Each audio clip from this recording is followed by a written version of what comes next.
So we had a brutal 3 days after the baby was born, and I knew once we got the green light to go home, I wanted to do all I could to make it the warmest homecoming I could for my family and the most comfortable place for Charlotte and the new baby. When the baby was born, her bilirubin levels were moderate to high risk, and they wanted to monitor her for a couple of days to ensure that she would be okay. And after 2 days, they decided to give her phototherapy that involved shining blue fluorescent light on her bare skin. When we first started the treatment, Charlotte and I kept it together for the most part. But after watching the baby under the lights for hours on end, our concern for her started to grow because it seemed like this happening to us was another undesirable addition to an already tough pregnancy and delivery. It was hard for me to sit there and watch Charlotte go through this and also watch the baby in a position that I wasn't familiar with from my experience with Maddie and Lucca's post-delivery. And there were nights I had trouble sleeping, and I would just watch Charlotte and the baby trying to figure out what could I do to make this right. And at the moment, I realized that there was nothing I could do but let God do his thing and clear the baby of this bilirubin. And although I knew there was nothing I could do now, I knew that there was something I could do to make sure that when we got home, it was much better than what we were going through right now. So this was the longest I've stayed in the hospital after a baby, because when Maddie was born, I had to hop on a plane a few hours after she was born to get back to training camp with the Cincinnati Bengals. And with Lucca, I think we stayed one night and then we dipped. And on this trip, we stayed for 3 whole nights and half of a day. And I was able to observe a lot to make this transition easy for Charlotte when she got home. Before I left the hospital, I grabbed all of Charlotte's things and my things to ensure that we had a light departure from the hospital and we just had small pocket items and the baby. Now, Charlotte was already pumping milk at the hospital, so I wanted to bring it home and store it so I could give Charlotte a break from feeding the baby whenever we got home. I knew I had to clean out the fridge from the leftovers we had from making tacos the night before the baby came and get rid of some of the stuff that I pre-made for the girls' school lunches. Some stuff I had to throw away, like Lucca's broccoli, but some stuff I could keep, like the bananas the girls eat during the week, and use them for my post-workout smoothies just by freezing them. I knew all the clothes Charlotte packed in her hospital bag were the most comfortable clothes she had, so I wanted to wash them before she got home so they could be of use to her when she gets here. I also noticed how much water Charlotte drank at the hospital, so cleaning and filling up our Berkey was on my list, and making sure the fridge was clean for new groceries when she was ready for me to go get what she would like to eat and snack on. One thing that really came in clutch for us was our cleaners. So we hired cleaners who come twice a month to deep clean the house, and we scheduled them to come 2 days before the baby's due date. And they came the day the baby was born. So all I had to do was wash the dishes from the leftovers and put down clean bathroom mats.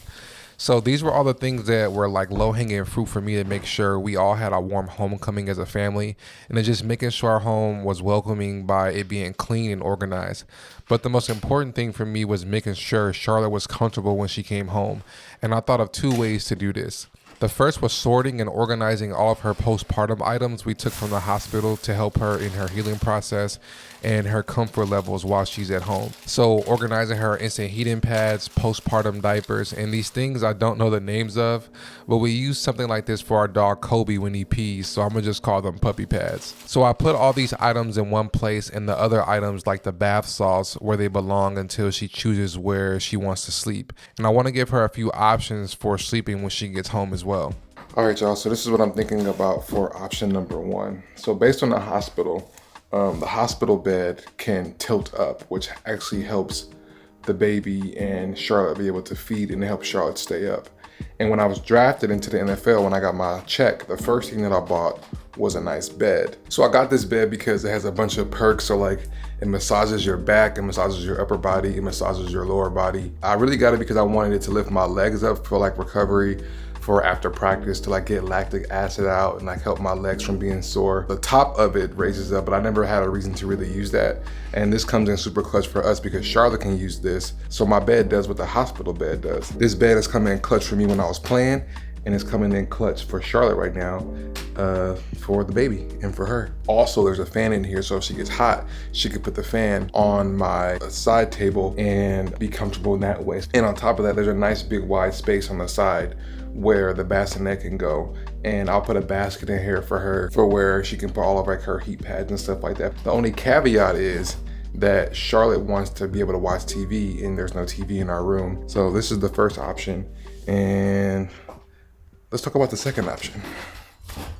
All right, so the second option is the girls' room. Now this one is not that great because the bed is obviously smaller in here and the room is a little bit smaller. There's no TV, but I do have an idea. So the girls have a huge wall in here, and we have a projector in my film closet that I can show you guys. So this is my film closet with all my stuff in it, and we have a projector. I think it's in the back.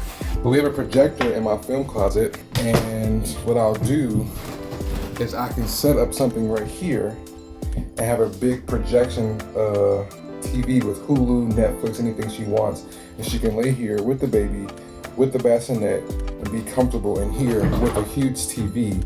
I think that's a huge benefit for her. Now the last option is ideally what Charlotte wants to do, but there's a problem that I'm gonna talk to you guys about right now when I show you the third option. But I kind of like this option here, to be honest, for her. But at the end of the day, it's up to Charlotte. I'm just trying to get it super comfortable and ready for her. So when she makes that decision, I can put the bassinet with all of her like necessities for like her healing and stuff within whatever room that she decides to be in. And most likely the girls are going to be sleeping with me too, so they won't be sleeping in here.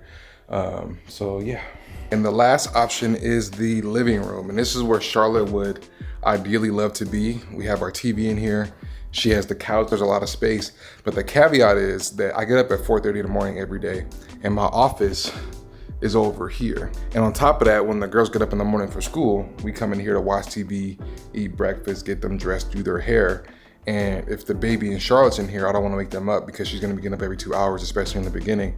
So I'm like, all right, if you sleep in here, you're going to have interrupted sleep. And that's what you don't want. So I know the options are hard. And at the end of the day, it's up to her. But we got to keep the family system going. I got to keep getting up in the morning.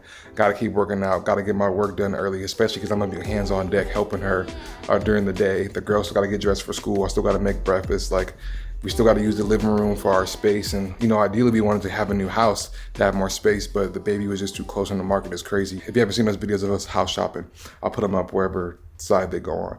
These are the options, and I'm interested to see what she chooses, and then I'm going to get it ready, and then we're going to get into the real grind of being home and taking care of the baby. What I'm really excited about is the girls are going to meet the baby for the first time today. So I want to hurry up and get to the hospital, pick up Charlotte, do the last things there, go pick up the girls, and they get to meet their baby sister, and we're gonna tell them her name.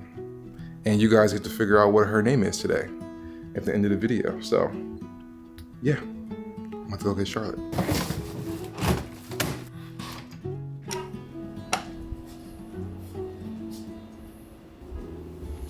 I'm excited to go home. Oh, is that a burp? She burped? Yeah. You got some gas? Are you hungry? You want to eat Mama's shoulder? That's not Mama. That's not my booby. Looks like she wants to eat one more time. You gonna feed her before we leave? Yeah. So what's the game plan now? What did they come in and say we can leave and stuff? We can leave, finally. Oh, man. So what's the plan now? What do you need me to do? So, I think I'll give her a little milk, get her changed. Then you gotta go bring the car down to the front and bring the car seat up, and then we can get her packed up. The last thing they have to do is cut off our bands before we walk out. I'll feed her and change her.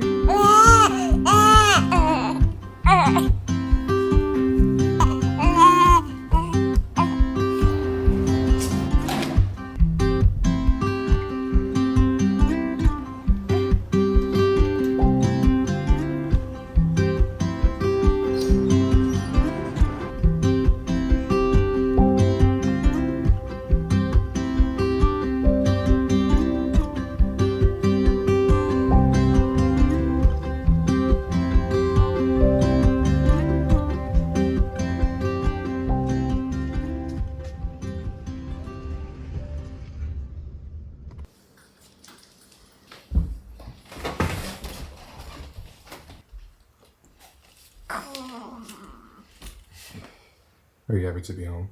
Yeah. Should I show you what I think about the sleeping situation going on here?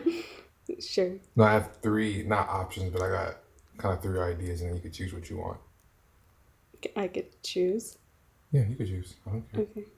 What are the options? You want to go see, or you want me to just explain them to you? We can go see if you want. Do you want to show me? Sure, let's go. Let's go on a house tour. All right, so this is option number one. Nothing too fancy here, but I know you said you wanted a TV.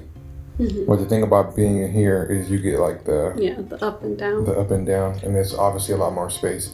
So that means that I would have to sleep in the living room, and the girls in their room. In their room, yeah. But like, I think you guys should sleep in here.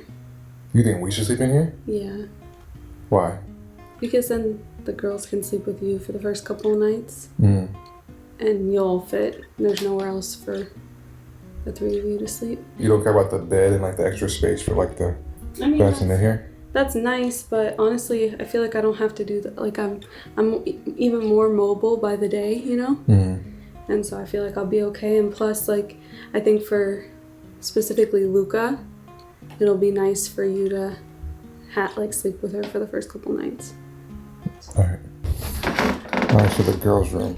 Now, I say the girls' room because I have an idea. Because I know you said you want a TV. And I thought that I can get that projector that we have and put the projector on the wall. Yeah. On which wall? Yeah. Huh? This wall? No, on this wall. But it has stuff on it. It doesn't matter. Really? No, it doesn't matter. It doesn't have to be white? No, it doesn't. Otherwise, you could put it up there too. Oh yeah, I could put it up there. But you have a bed and you have space for the bassinet here. The mamaroos in here. I don't know when we can use that though. You can use it, but you could also move it. Yeah, I guess so. Option 2, what do you think? This is a contender because it's a bed. We have an option for a TV. Because the thing is I just want a TV for like the middle of the night feedings to like keep me awake, you know?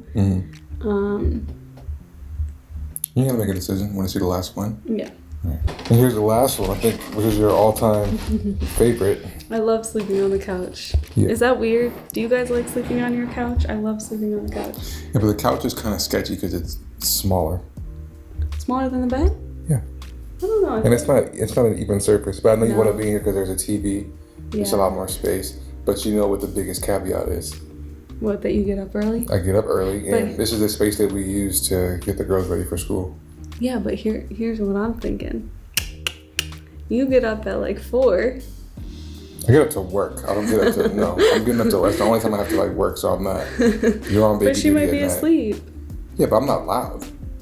No, but I'm saying like, no. you could just have her in the bassinet and I could go in the room and sleep for a couple hours. No, you already know that's that not might it. be a good idea. No, because 4 o'clock is the only time I can get up and work with no distractions throughout the day. I'm going to be grinding with you during the day, not at 4 o'clock. Yeah, but then you could just push the little bassinet into me when she wakes up. No. So you ain't got to make a decision right now. Just think about it. We'll make a decision at the end of the day. I'm going to get the girl so they can meet the baby. I don't think I told the family her name yet.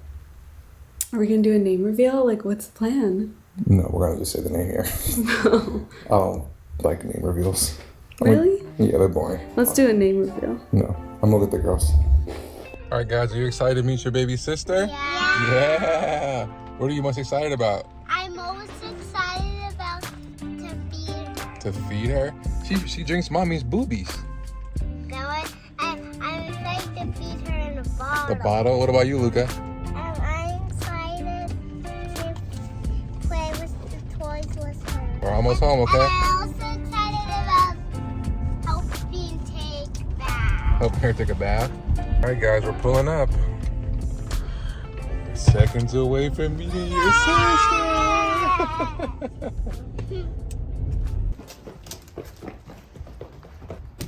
I did it. What are you guys doing?